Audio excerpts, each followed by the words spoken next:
Mayo de 1938. Un tren de carga atraviesa las montañas de Austria, recientemente anexionada por la Alemania nazi. Dentro de los atestados vagones, hombres exhaustos ignoran que los llevan a un lugar que se convertiría en sinónimo de crueldad extrema.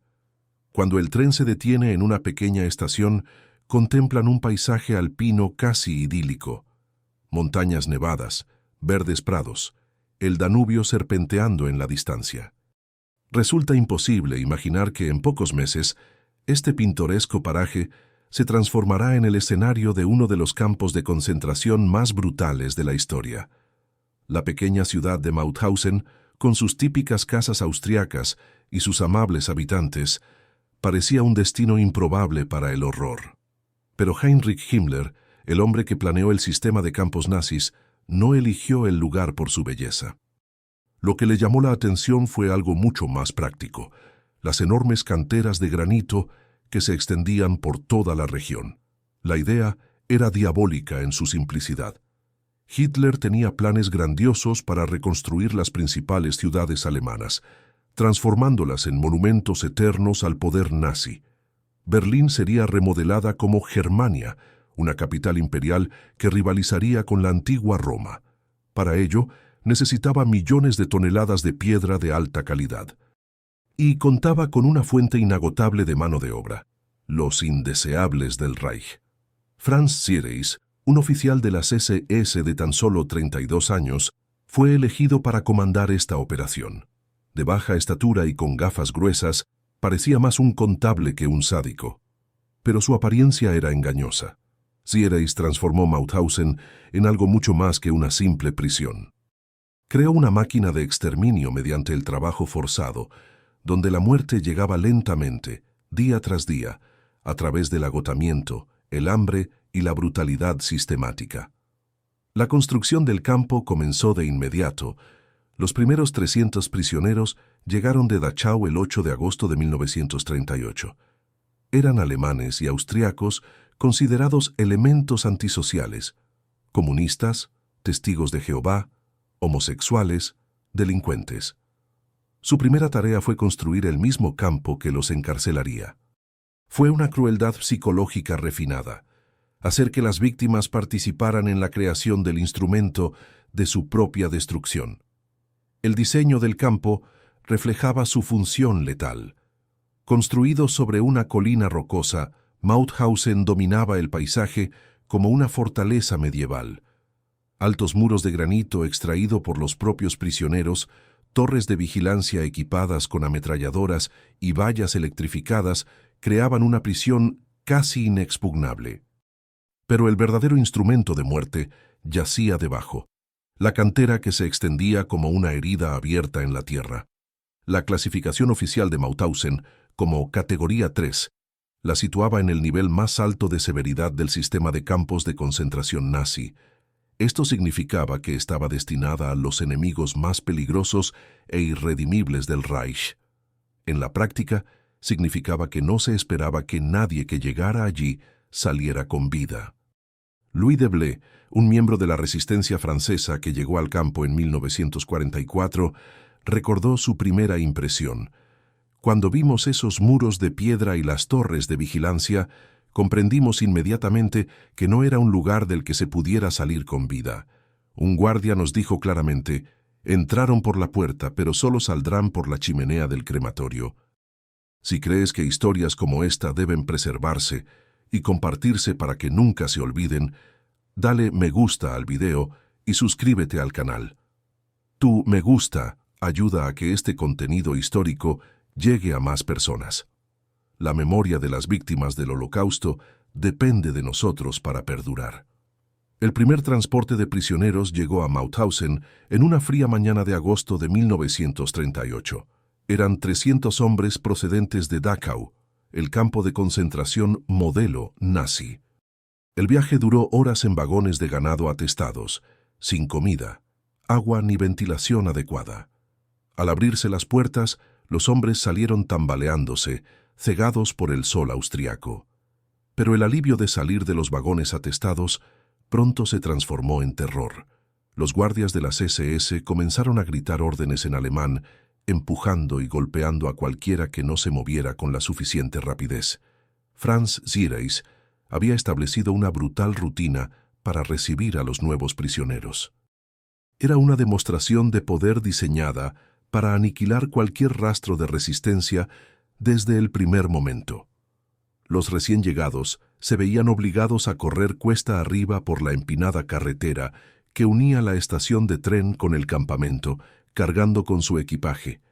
Era una carrera de más de 2 kilómetros, subiendo una ladera rocosa bajo el sol abrasador o la lluvia helada, según la época del año. Cualquiera que tropezara o cayera era golpeado inmediatamente por los guardias. Muchos ni siquiera sobrevivían a esta primera prueba. Johann Gruber, un comunista austríaco que viajaba en ese primer transporte, sobrevivió a la guerra y describió la experiencia. Fue como si hubiéramos llegado al infierno. Los guardias parecían bestias salvajes, gritando y golpeando sin razón. Algunos hombres murieron allí mismo en el camino, incluso antes de llegar al campo. La selección de los primeros prisioneros siguió criterios nazis específicos para los indeseables. Entre ellos había comunistas y socialdemócratas alemanes que se habían resistido al régimen, testigos de Jehová que se negaban a renunciar a su fe, homosexuales identificados por la policía, delincuentes comunes a quienes los nazis consideraban irrecuperables, y un grupo al que llamaban asociales, personas sin hogar, mendigos, alcohólicos, cualquiera que no encajara en el ideal de una sociedad alemana ordenada. Cada grupo recibió un triángulo de color cosido a su uniforme: rojo para los presos políticos, morado para los testigos de Jehová, rosa para los homosexuales, verde para los delincuentes comunes, negro para los asociales. Esta jerarquía de colores creó divisiones entre los presos, obstaculizando la unidad y la resistencia. Fue otra muestra de la ingeniería social nazi aplicada al control de la población carcelaria. El primer día en el campo comenzaba con lo que los guardias llamaban el baño de entrada. Los prisioneros eran obligados a desnudarse por completo, sin importar el clima, y sometidos a una desinfección con mangueras de agua helada. Después, les rapaban la cabeza y les daban uniformes a rayas que siempre les quedaban o demasiado grandes o demasiado pequeños. Era una humillación calculada, diseñada para quebrantar su dignidad.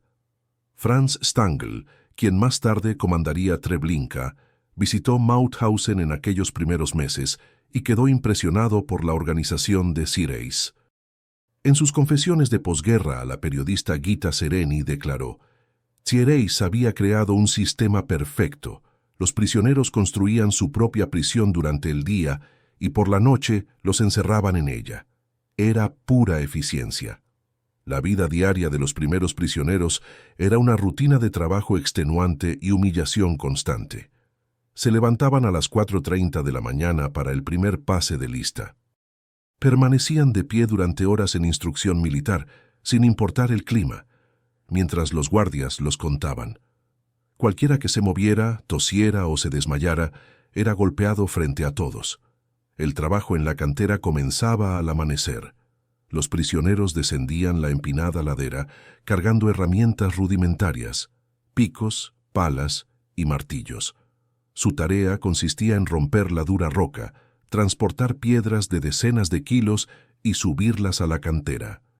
Era un trabajo físicamente imposible de soportar, pero esa era precisamente la idea. ¿Qué es lo que más te impresiona de esta organización sistemática de la crueldad? Deja tu opinión en los comentarios. Mauthausen no se construyó por casualidad.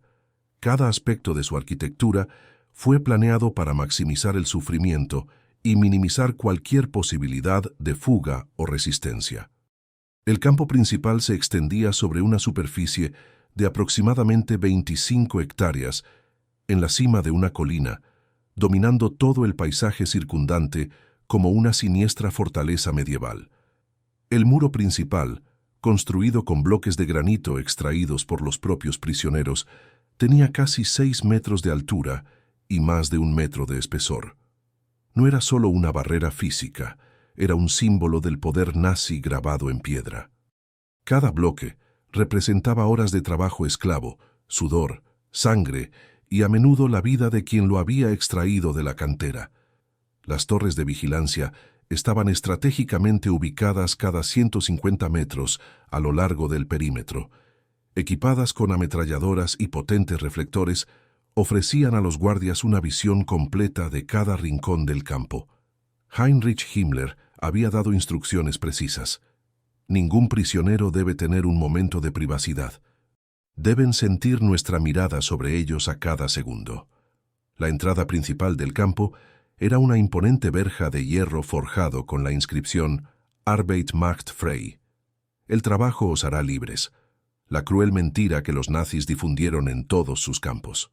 Pero en Mauthausen, esta ironía era aún más amarga. El trabajo allí jamás liberaría a nadie. Estaba diseñado para matar lentamente.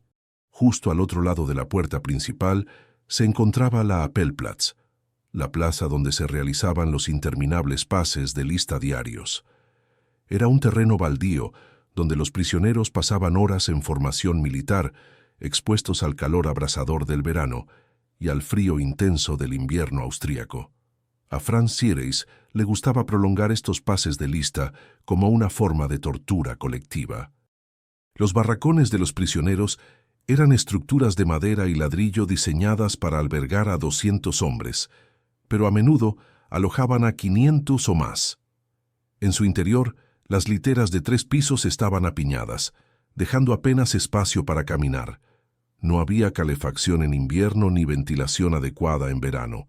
El hedor a cuerpos sucios, enfermedades y muerte era constante.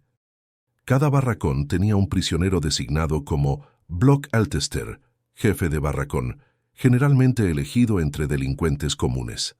Estos hombres recibían privilegios a cambio de mantener el orden y la disciplina.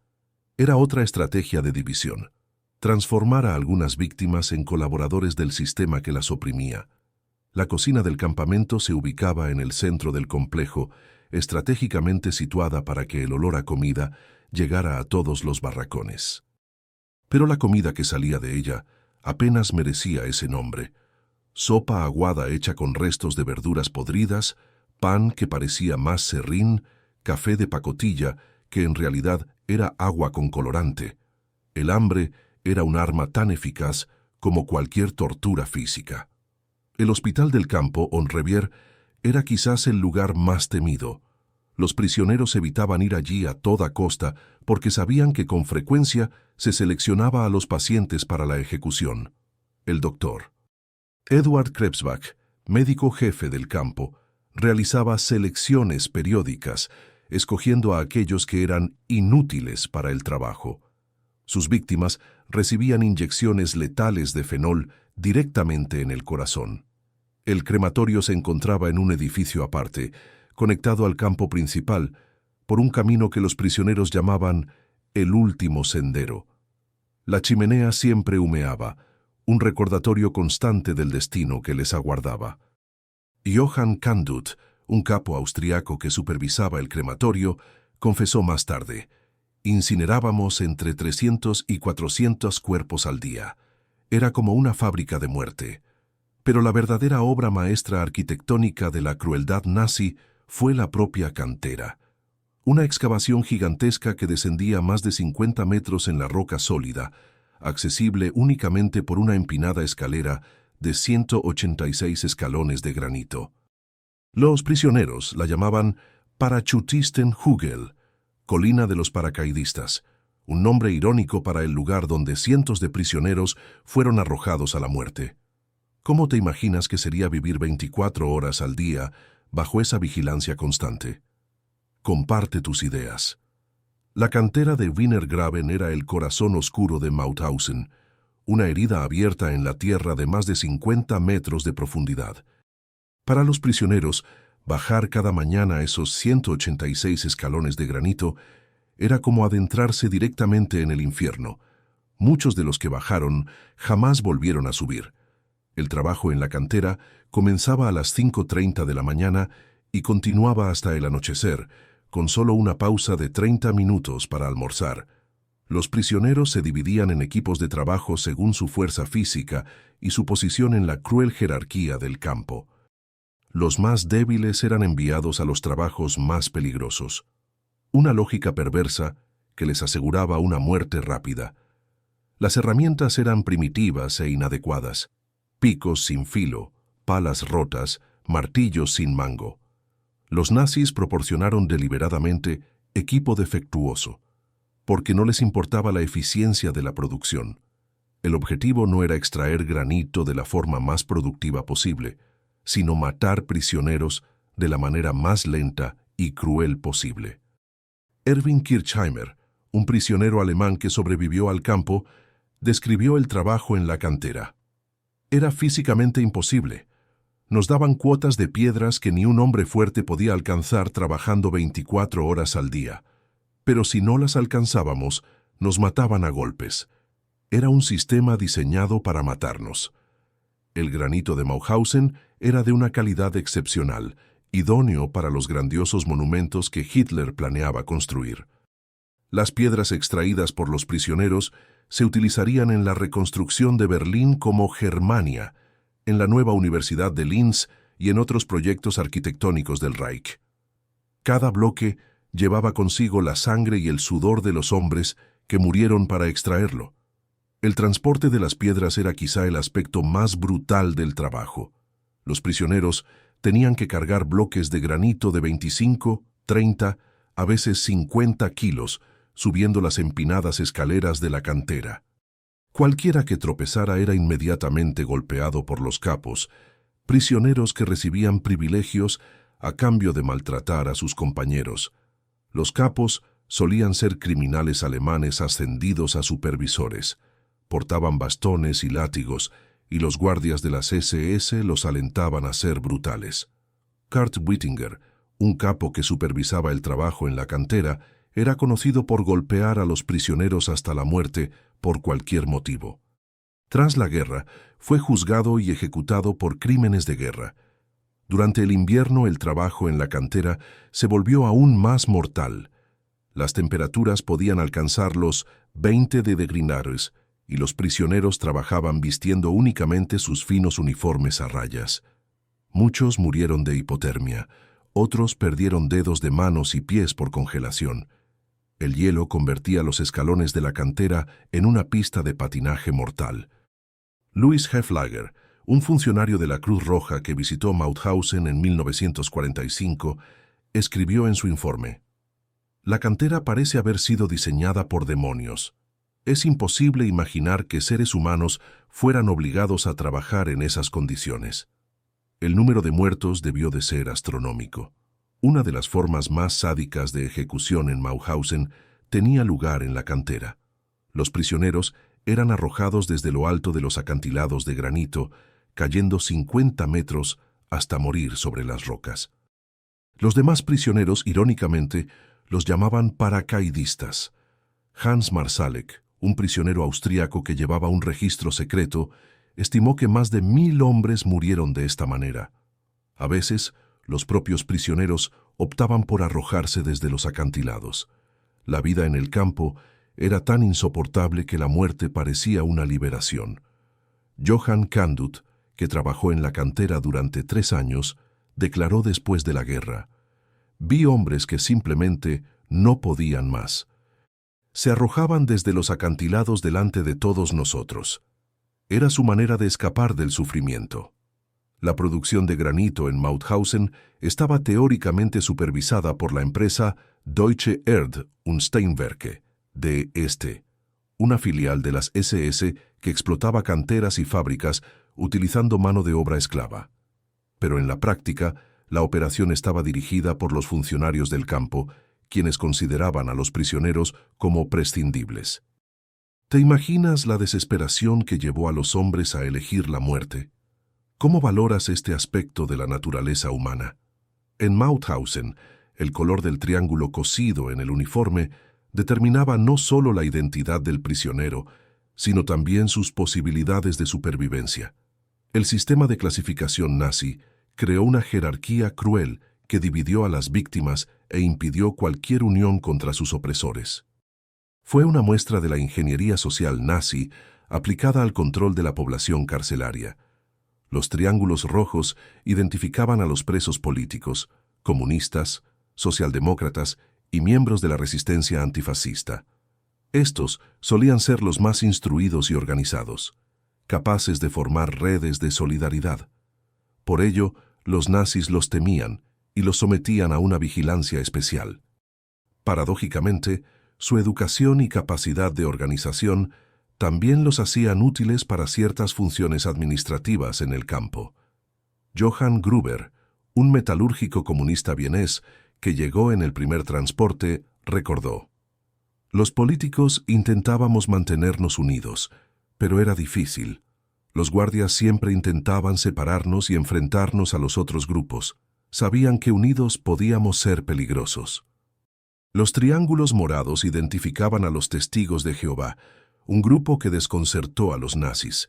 Estos hombres se negaban rotundamente a participar en cualquier actividad que pudiera apoyar el esfuerzo bélico alemán. No trabajaban en la producción de armamento, no saludaban a la bandera nazi, no cantaban himnos patrióticos. Su resistencia pacífica pero firme irritaba profundamente a los guardias.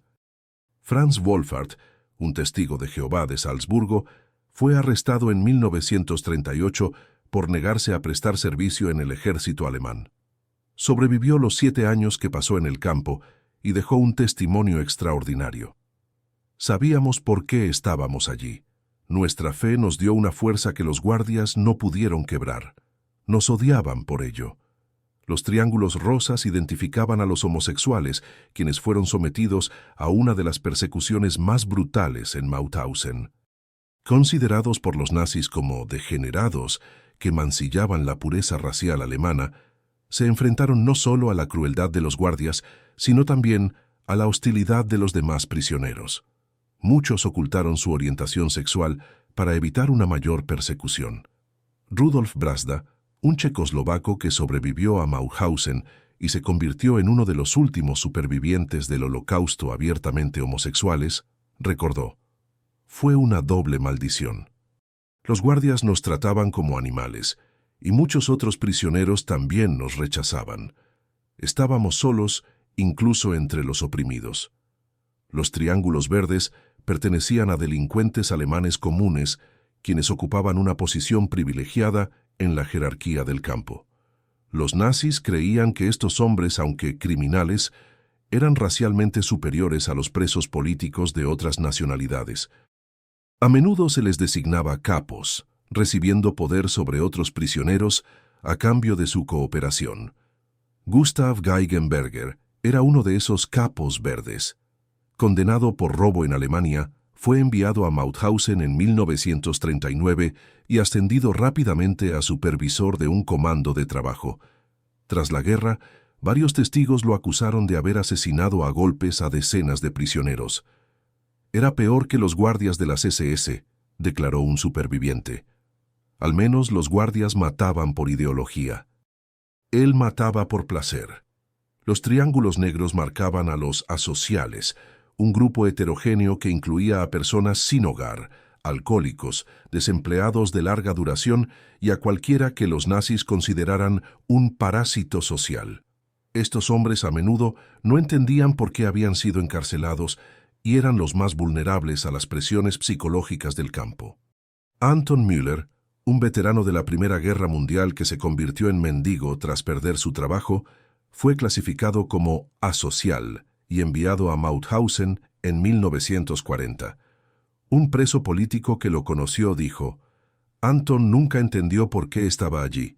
Simplemente vagaba por el campo como un fantasma, esperando que alguien le explicara el error». Los triángulos marrones estaban reservados para los gitanos, sintí y romaníes, víctimas del genocidio racial nazi. Familias enteras fueron deportadas a campos como Mauthausen, donde hombres, mujeres y niños sufrieron condiciones especialmente brutales. La mayoría no sobrevivió. Durante la guerra, llegaron prisioneros de guerra soviéticos, identificados por las letras SU en su ropa.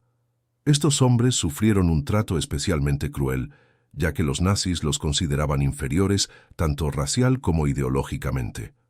Miles murieron de hambre, enfermedades y ejecuciones sumarias. ¿Cómo facilitó esta división entre las propias víctimas el control nazi? ¿Qué revela esto sobre las estrategias de dominación? La organización del trabajo esclavo en Mauthausen seguía una lógica perversa que transformaba la necesidad de supervivencia en una competencia mortal entre los propios prisioneros. El campo estaba dividido en docenas de Arbeitskommandos, equipos de trabajo, cada uno con su propia jerarquía, sus propios peligros y sus propios índices de mortalidad. La unidad de comandos más temida era la de la cantera, donde cientos de hombres descendían a diario, los 186 escalones que conducían al abismo de granito. Pero había otras igualmente letales. El Comando Kugel, Comando Bala, se encargaba de transportar munición defectuosa a una fábrica cercana, una tarea que a menudo resultaba en explosiones mortales. Heinrich Dürrmayer, un prisionero austriaco que trabajaba en el Comando Kugel, sobrevivió de milagro a una explosión que mató a 23 de sus compañeros. Llevaba munición cuando todo explotó detrás de mí. Cuando me giré, solo había trozos de carne y metal esparcidos por todas partes. Comprendí que la vida allí era cuestión de segundos. El comando de transporte se encargaba de trasladar los cadáveres desde el cuartel hasta el crematorio. Era un trabajo psicológicamente devastador, sobre todo cuando los hombres reconocían a amigos entre los muertos, pero también les ofrecía cierta protección, ya que los prisioneros de este comando tenían acceso ocasional a comida extra que encontraban en los bolsillos de los cadáveres. Josef Schaas, un prisionero húngaro que trabajaba para el Transportkommando, desarrolló una estrategia de supervivencia. Aprendí a reprimir mis sentimientos cuando cargaba a los muertos. Era la única manera de no volverme loco, pero por la noche, cuando estaba solo, lloraba por todos esos hombres que había cargado. El Desinfektionskommando, comando de desinfección, se encargaba de limpiar los barracones tras brotes de tifus, cólera y otras enfermedades. Era un trabajo extremadamente peligroso, ya que los hombres estaban constantemente expuestos a enfermedades mortales. La tasa de mortalidad en este comando rondaba el 90%. Algunos comandos ofrecían una probabilidad de supervivencia ligeramente mayor. El Schreibstubenkommando, comando de oficina, empleaba a prisioneros capacitados para mantener los registros administrativos.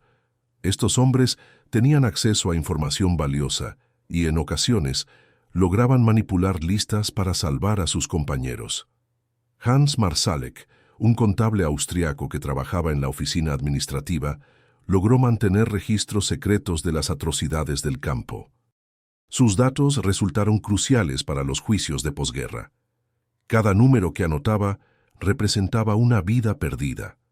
Sabía que, si sobrevivía, tendría la obligación de contarle al mundo lo que allí había sucedido.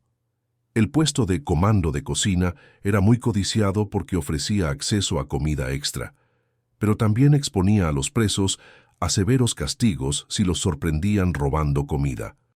Franz Zireis había establecido una norma. Cualquier preso sorprendido comiendo comida extra sería ahorcado públicamente.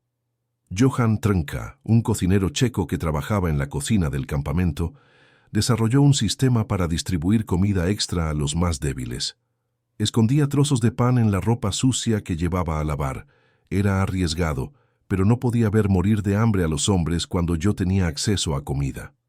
El Leichenkommando, comando de cadáveres, trabajaba directamente en el crematorio, incinerando los cuerpos de los fallecidos a diario. Era uno de los trabajos más traumáticos, pero también uno de los que ofrecía mayor protección, ya que estos prisioneros tenían conocimiento directo de las operaciones de exterminio que los nazis querían mantener en secreto. Stanisław Grzesiuk, un prisionero polaco que trabajó en el crematorio durante 2 años, escribió en sus memorias: «Incinerábamos entre 200 y 300 cuerpos al día. Algunos aún respiraban cuando llegaban. Era imposible acostumbrarse, pero no teníamos otra opción. El cambio de mando a menudo era cuestión de vida o muerte. Los prisioneros intentaban desesperadamente conseguir traslados a mandos menos peligrosos, pero esto requería contactos, sobornos o simplemente suerte. La corrupción era rampante entre los capos y los funcionarios, quienes vendían protección a cambio de objetos de valor o favores sexuales. Los comandos externos, que operaban fuera del campo principal, ofrecían oportunidades únicas. Algunos prisioneros lograron establecer contacto con la población civil, recibiendo ocasionalmente comida o noticias del exterior.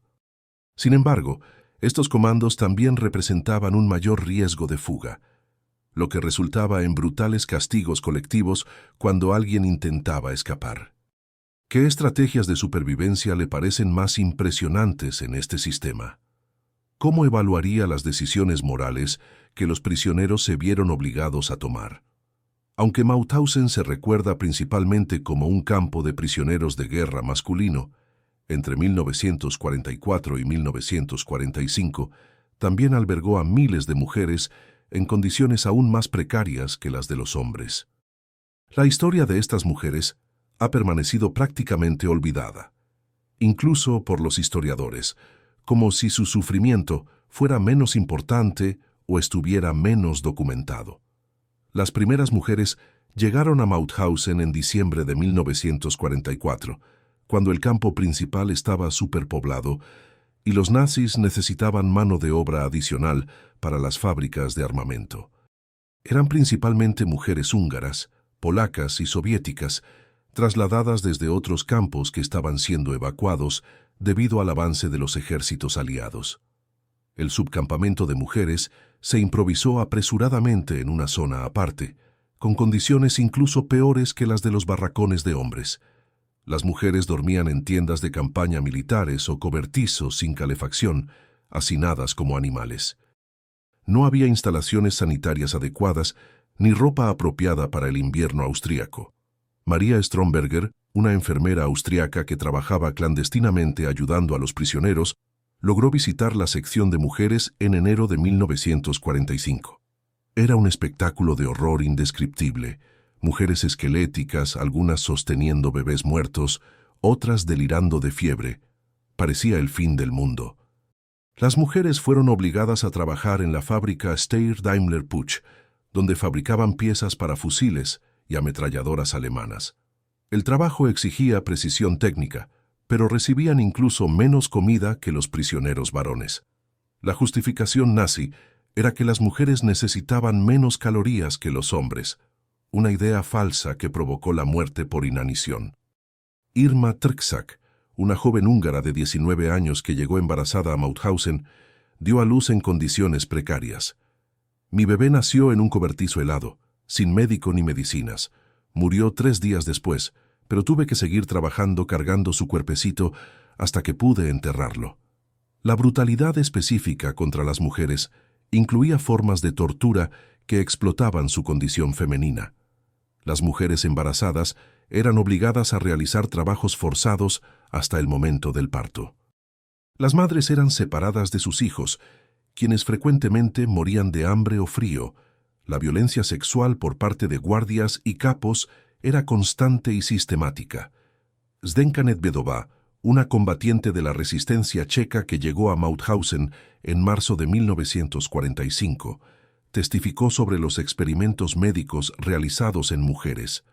Los médicos de las SS llegaban y seleccionaban a las más jóvenes para exámenes. Muchas nunca regresaron. Las que sí regresaron fueron esterilizadas o mutiladas internamente. El sistema de capos femeninas reproducía la cruel jerarquía del campo principal. Las mujeres alemanas, especialmente las delincuentes comunes, tenían autoridad sobre las prisioneras de otras nacionalidades. Greta Bösel, una capo alemana, era conocida por su particular crueldad hacia las mujeres judías y eslavas. Las condiciones sanitarias en el sector femenino eran incluso peores que en el masculino.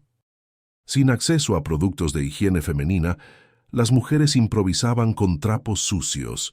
Las enfermedades ginecológicas eran comunes y no recibían tratamiento. Muchas mujeres dejaban de menstruar debido al hambre extrema. Durante los últimos meses de la guerra, a medida que se intensificaban las evacuaciones, llegaron mujeres procedentes de los campos de Auschwitz, Bergen-Belsen y Ravensbrück. Algunas ya habían sobrevivido a varios campos, arrastrando consigo traumas acumulados. Esta población femenina en constante movimiento dificultó aún más la documentación de sus experiencias. Anna Andlauer, una prisionera alemana que supervisaba parte de la sección femenina, dejó un testimonio excepcional sobre la resiliencia de las mujeres.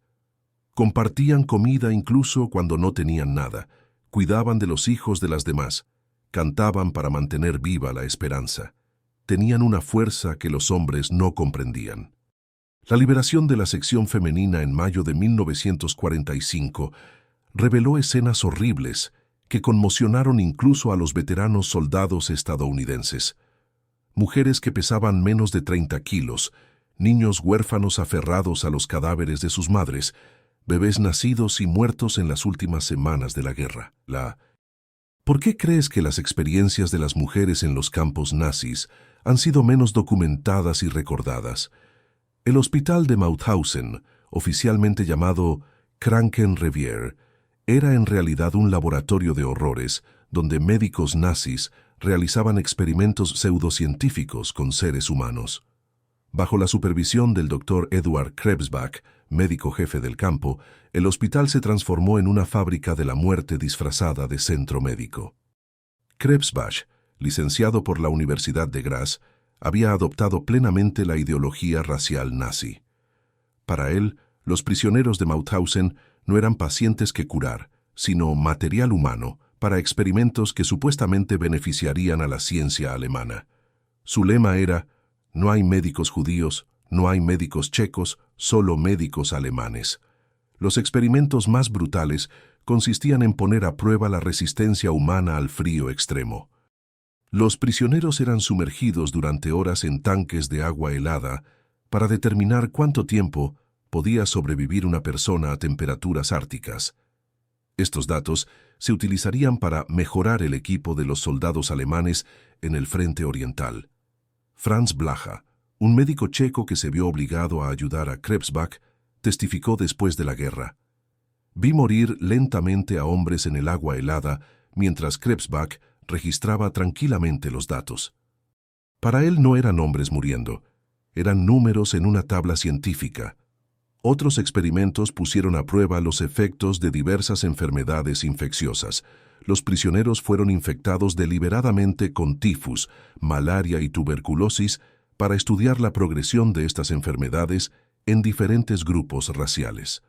Los nazis creían que las distintas razas respondían de manera diferente a las infecciones, una teoría falsa que justificó torturas inimaginables. Aribert Heim, conocido como el Doctor Muerte, llevó a cabo algunos de los experimentos más sádicos en Mauthausen. Realizaba operaciones sin anestesia, extrayendo órganos de prisioneros vivos para estudiar sus efectos. También inyectaba gasolina y fenol directamente en el corazón de los prisioneros para cronometrar cuánto tardaban en morir. Casimir Cegielski, un prisionero polaco que sobrevivió a los experimentos de Heim, recordó: elegía personas sanas y las llevaba a su quirófano. Lo que salía de allí eran cadáveres mutilados. Heim sonreía mientras trabajaba, como si se divirtiera. El programa de eutanasia llegó a Mauthausen a través de la Acción 14F13, en la que los prisioneros considerados no aptos para el trabajo eran seleccionados para ser asesinados en masa. Comisiones médicas visitaban el campo con regularidad, seleccionando a los prisioneros enfermos, heridos o simplemente exhaustos para enviarlos a centros de exterminio. Georg Reno, psiquiatra que participó en estas selecciones, confesó posteriormente que los criterios no eran médicos, sino raciales y políticos. Seleccionábamos judíos, eslavos, gitanos. El estado médico era irrelevante. Fue una operación de limpieza racial disfrazada de medicina. Las instalaciones médicas del campo incluían una sala de inyecciones donde los prisioneros recibían dosis letales de fenol en el corazón. El proceso se presentaba como tratamiento médico, pero era pura ejecución. Los registros médicos falsificaban las causas de muerte, sugiriendo neumonía o insuficiencia cardíaca. Joseph Shostak, un prisionero judío que trabajaba como enfermero forzado, fue obligado a participar en ejecuciones por inyección. Tuve que sujetar a los prisioneros mientras el médico les inyectaba el veneno. Vi cómo se les escapaba la vida de los ojos. Me vi obligado a participar en el asesinato de mis compañeros. La cruel ironía era que los médicos encarcelados también trabajaban en el hospital, a menudo obligados a participar en experimentos o ejecuciones de sus colegas. Estos hombres se enfrentaban a una elección imposible: cooperar con sus captores o morir junto a sus pacientes. El doctor Milan Kubala, un médico eslovaco que trabajó en el hospital durante 2 años, desarrolló estrategias secretas para salvar vidas. Falsificaba diagnósticos para mantener a los hombres hospitalizados durante más tiempo. Escondía medicamentos para tratar a los prisioneros en secreto. Era peligroso, pero no podía permanecer impasible ante la masacre. ¿Cómo evaluaría la participación de profesionales médicos en experimentos que violaron todos los principios médicos? Incluso bajo las condiciones más brutales de Mauthausen, los prisioneros de distintas nacionalidades y procedencias desarrollaron formas sutiles pero significativas de resistencia contra sus captores. No se trataba de la resistencia armada que vemos en las películas, sino de actos cotidianos de solidaridad humana que mantuvieron viva la dignidad en medio del horror. La resistencia comenzó con pequeños actos de humanidad: compartir una miga de pan con alguien aún más hambriento, ayudar a un camarada enfermo a mantenerse en pie durante los interminables pases de lista matutinos, esconder a un amigo herido de la mirada de los capos. Cada acto era arriesgado y podía resultar en palizas o la muerte, pero eran esenciales para mantener viva la esperanza.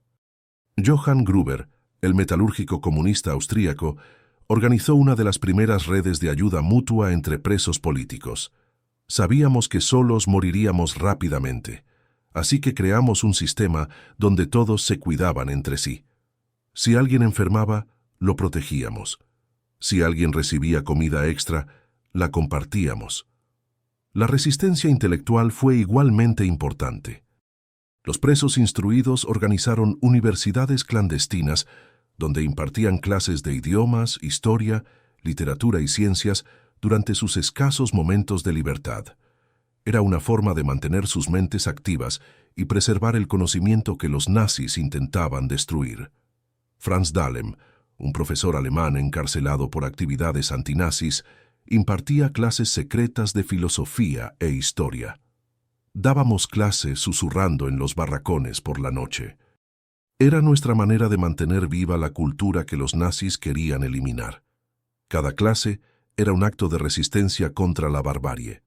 El sabotaje industrial fue otra forma de resistencia. Los prisioneros que trabajaban en la producción de armas dañaban deliberadamente los equipos, mezclaban arena con el aceite del motor y fabricaban piezas defectuosas. Era imposible para los guardias detectar todos los sabotajes, especialmente cuando los llevaban a cabo trabajadores cualificados. Stanisław Nogay, un ingeniero polaco que trabajaba en una fábrica de municiones cerca de Mauthausen, desarrolló sofisticadas técnicas de sabotaje.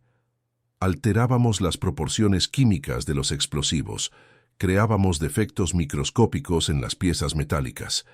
Era nuestra contribución secreta a la derrota del nazismo. La red de comunicaciones clandestinas permitía que la información circulara por todo el campo a pesar de la vigilancia constante. Los prisioneros desarrollaron códigos basados en la tos, la posición de las manos e incluso la forma en que colgaban la ropa para secar. Esta información incluía noticias de la guerra, avisos sobre las selecciones y planes de ayuda mutua. Hans Marszalek se convirtió en el centro de una sofisticada red de información. Trabajando en la oficina administrativa, tenía acceso a documentos oficiales. Memorizó los nombres de los prisioneros marcados para la ejecución y encontró maneras de alertarlos. De esa forma salvamos cientos de vidas.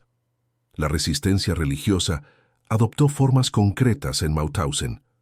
Los testigos de Jehová se negaron rotundamente a colaborar con cualquier aspecto del esfuerzo bélico nazi, manteniendo su integridad espiritual incluso bajo tortura. Católicos y protestantes organizaron misas clandestinas, mientras que los judíos intentaron mantener en secreto sus tradiciones religiosas. El padre Gruber, un sacerdote austriaco que sobrevivió al campo, organizó una red de apoyo espiritual. Orábamos en secreto, consolábamos a los desesperados, administrábamos la extrema unción a los moribundos. Era nuestra manera de mantener viva la fe en medio de la oscuridad. Una de las formas más valientes de resistencia fue la documentación clandestina de los crímenes nazis. Sabiendo que los alemanes intentarían ocultar las pruebas, algunos prisioneros arriesgaron sus vidas para mantener registros secretos de atrocidades, nombres de criminales de guerra y listas de víctimas. Joseph Drexel, un abogado alemán encarcelado por resistencia política, guardaba registros detallados en papel, escondidos bajo el suelo de su barracón. Sabía que si moría, alguien encontraría estos documentos. Eran pruebas que el mundo necesitaba ver para comprender lo que sucedió aquí. Las fugas eran raras y generalmente fracasaban, pero servían para mantener viva la esperanza y obligar a los nazis a desviar recursos a la seguridad. Cuando alguien intentaba escapar, todos los prisioneros sufrían castigos colectivos, pero aún así, algunos hombres desesperados lo intentaban. ¿Qué forma de resistencia consideras más significativa? ¿Cómo pueden los pequeños actos de solidaridad mantener viva la humanidad en situaciones extremas? En la mañana del 5 de mayo de 1945, el silencio que reinaba en Mauthausen era distinto del habitual silencio del terror. Por primera vez en 7 años, las sirenas no sonaron para el pase de lista matutino. Los guardias de las SS habían huido durante la noche, abandonando a unos 18. 0 prisioneros moribundos tras los muros de granito que ellos mismos habían construido. El 41 Batallón de Reconocimiento de la 11ª División Blindada estadounidense llegó al campamento alrededor del mediodía. Sus patrullas se toparon primero con algunos prisioneros que habían escapado por las puertas abandonadas. Lo que vieron los soldados estadounidenses los marcaría de por vida. Hombres esqueléticos de menos de 40 kilos, cadáveres apilados como leña, supervivientes que parecían fantasmas vagando entre los barracones. El coronel Richard Seibel, comandante del batallón, escribió en su diario: «Nada en nuestro entrenamiento militar nos preparó para esto. Me enfrentaba a algo que desafiaba la comprensión humana. Hombres reducidos a esqueletos vivientes, mirándonos como si fuéramos apariciones». Para muchos prisioneros, la liberación llegó demasiado tarde. Sus cuerpos, devastados por años de malnutrición y enfermedades, simplemente no pudieron adaptarse a la libertad repentina. Cientos murieron en las primeras semanas tras la liberación, incluso con atención médica adecuada. Fue cruel sobrevivir al infierno nazi solo para morir cuando finalmente llegó la libertad. Stanisław Grzesiuk, el prisionero polaco que había trabajado en el crematorio, describió sus sentimientos en el momento de la liberación. Cuando vi a los soldados estadounidenses, no sentí alegría. Solo sentí vacío. Había perdido tanto peso que no me reconocía en el espejo. Había perdido tantos amigos que no sabía por qué había sobrevivido. Los liberadores hallaron abundante evidencia de los crímenes cometidos en Mauthausen. La cantera aún contenía herramientas ensangrentadas. El crematorio aún conservaba el calor de las cenizas de los últimos cuerpos incinerados. Los registros administrativos, que los alemanes no tuvieron tiempo de destruir por completo, documentaban la sistemática maquinaria de exterminio. Louis Häfliger, el delegado de la Cruz Roja que llegó unos días antes que los estadounidenses, logró convencer al comandante interino de que entregara el campamento sin resistencia. Le dije que la guerra estaba perdida y que la entrega pacífica del campamento podría considerarse favorable en su juicio posterior a la guerra. Accedió, probablemente, salvando miles de vidas. La reintegración de los supervivientes a la sociedad fue un proceso largo y doloroso. Muchos descubrieron que sus familias enteras habían sido asesinadas. Otros regresaron a países que ya no existían o que no los querían de vuelta. La Europa de 1945 estaba en ruinas, y los antiguos prisioneros de los campos de concentración a menudo eran vistos como un recordatorio incómodo de las atrocidades que muchos preferían olvidar. Hans Marszalek, quien mantuvo registros secretos durante su encarcelamiento, dedicó el resto de su vida a documentar la historia de Mauthausen. Sentía que tenía una obligación sagrada con los que murieron. Si yo no contaba sus historias, ¿quién lo haría? Si yo no preservaba sus recuerdos, morirían para siempre. Franz Sireis, el comandante del campo, fue capturado por los estadounidenses pocos días después de su liberación. Herido durante su cautiverio, confesó detalles sobre el funcionamiento del campo antes de morir. Sus confesiones se convirtieron en pruebas cruciales en los juicios por crímenes de guerra, aunque muchos otros perpetradores escaparon a la justicia. Los testimonios de los supervivientes fueron fundamentales para documentar los horrores de Mauthausen. Hombres como Johann Gruber, Stanisław Grzesiuk y Hans Marszalek escribieron detalladas memorias, participaron en los juicios y educaron a generaciones sobre los peligros del fascismo. Sus voces se convirtieron en la conciencia viva de la humanidad. Hoy, Mauthausen es un monumento y museo que recibe miles de visitantes cada año. Las instalaciones conservadas, los barracones, la cantera, el crematorio, sirven como recordatorio físico de que el mal absoluto puede surgir incluso en sociedades civilizadas. Pero quizás el monumento más importante sean las palabras que dejaron los propios supervivientes. La historia de Mauthausen nos enfrenta a verdades incómodas sobre nuestra propia especie. Muestra cómo sociedades aparentemente civilizadas pueden transformarse en máquinas de matar, cómo personas comunes y corrientes pueden convertirse en perpetradores de atrocidades y cómo la indiferencia puede ser tan letal como el odio manifiesto. La historia que acabas de conocer sobre Mauthausen revela solo una de las muchas caras del horror nazi en Europa. Cada campo de concentración tenía sus propias características, sus propios métodos de tortura y sus propias historias de sufrimiento humano. Mauthausen nos mostró cómo el trabajo esclavo en la cantera mataba lentamente, cómo la jerarquía triangular dividía a las víctimas y cómo la medicina se convirtió en un instrumento de muerte. Pero esta tragedia tiene otro capítulo que contar, una historia aún más oscura que nos lleva al corazón de la solución final nazi. El vídeo que aparece ahora en su pantalla nos transporta al interior de Treblinka, un campo que funcionó como una auténtica fábrica de la muerte. A diferencia de Mauthausen, donde los prisioneros eran mantenidos con vida para trabajar hasta morir de agotamiento, Treblinka fue diseñado con un único propósito, el exterminio inmediato y masivo. Cuando hablamos de Treblinka, hablamos de uno de los secretos mejor guardados del régimen nazi. Mientras que Auschwitz se convirtió en el símbolo mundial del Holocausto, Treblinka permaneció en las sombras de la historia, a pesar de ser responsable del asesinato de casi 1 millón de personas en tan solo 13 meses de funcionamiento. Es un campo que los propios nazis intentaron borrar de la faz de la tierra, destruyendo toda evidencia física antes de huir. La historia de Treblinka comienza con los trenes. Trenes que llegaban a diario, repletos de personas que creían ser llevadas a campos de trabajo en Europa del Este. Familias enteras abordaban estos vagones de ganado, cargando con sus pocas pertenencias, documentos importantes, fotografías familiares y ropa de invierno para afrontar el frío de los campos de trabajo que imaginaban encontrar. Los niños llevaban sus juguetes favoritos, los ancianos, sus medicinas. Todos creían que comenzaban una nueva vida, difícil pero posible en tierras lejanas. Lo que ignoraban era que se embarcaban en un viaje sin retorno. Los trenes que partían de los guetos de Varsovia, Radom, Częstochowa y otras ciudades de Europa del Este seguían una ruta meticulosamente planificada por los nazis.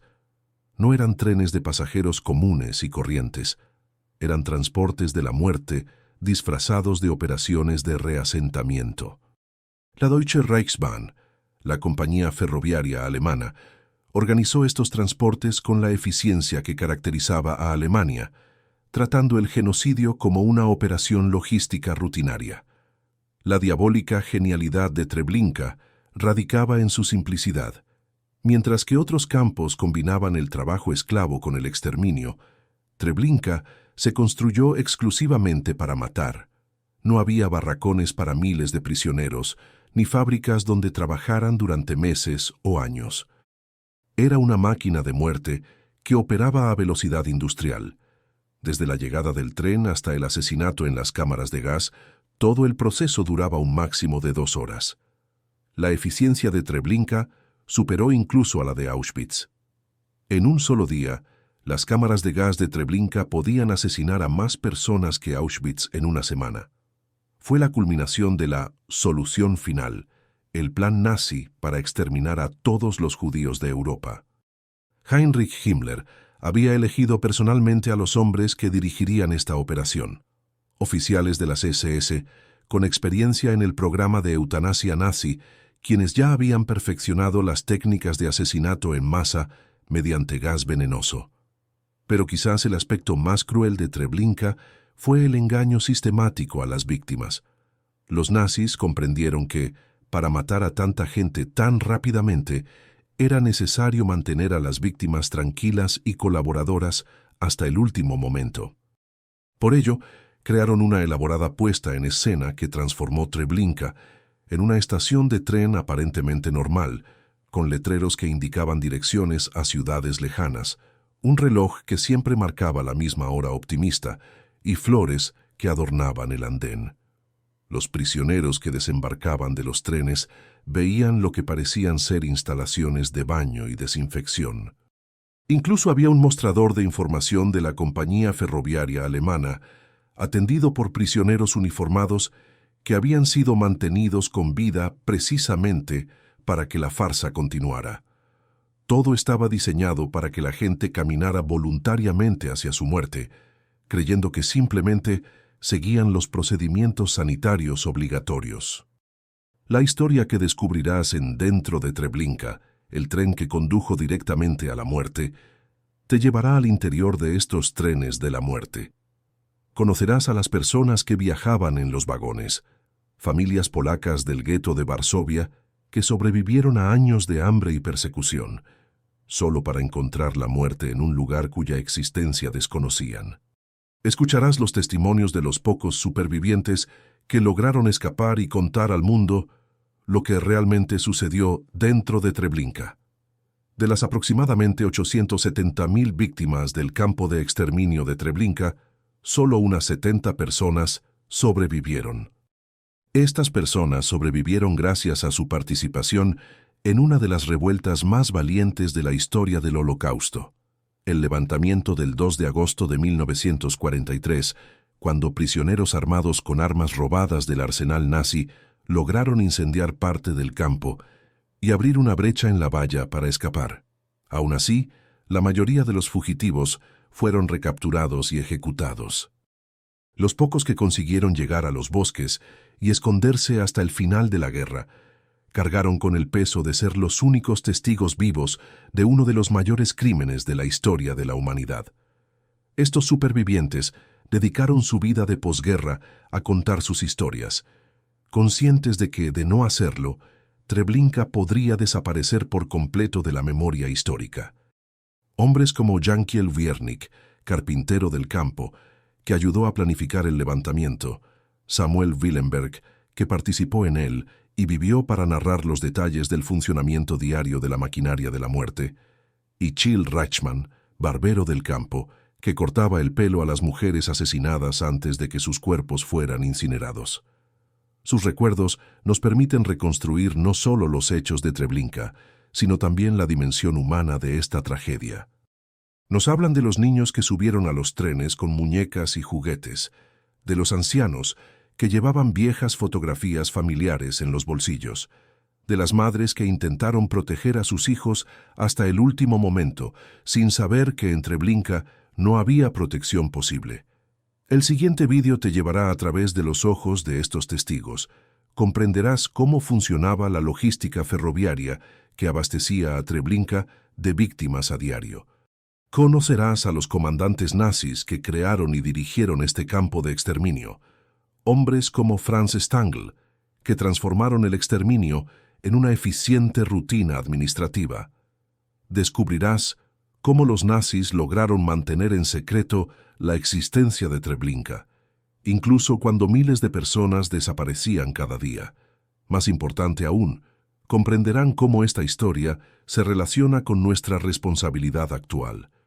Treblinka nos enseña que el mal absoluto puede burocratizarse, que los genocidios pueden organizarse como operaciones logísticas, que sociedades enteras pueden volverse cómplices mediante el silencio y la indiferencia. Estas son lecciones que trascienden la historia del Holocausto y siguen siendo relevantes siempre que vemos señales de deshumanización y persecución en nuestro mundo.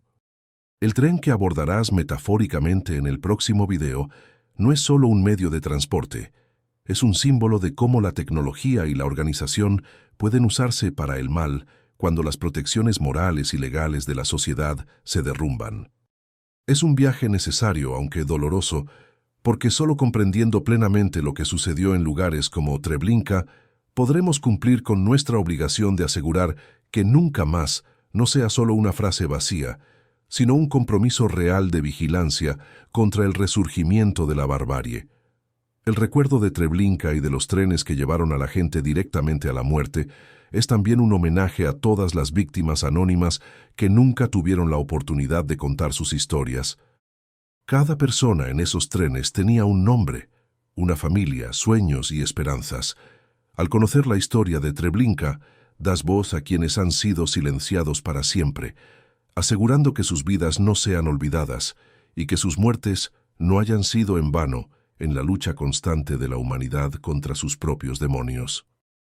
Prepárate para un viaje que cambiará para siempre tu comprensión de los límites de la crueldad humana y, al mismo tiempo, del poder de la memoria y el testimonio para mantener viva la dignidad humana incluso en las circunstancias más oscuras.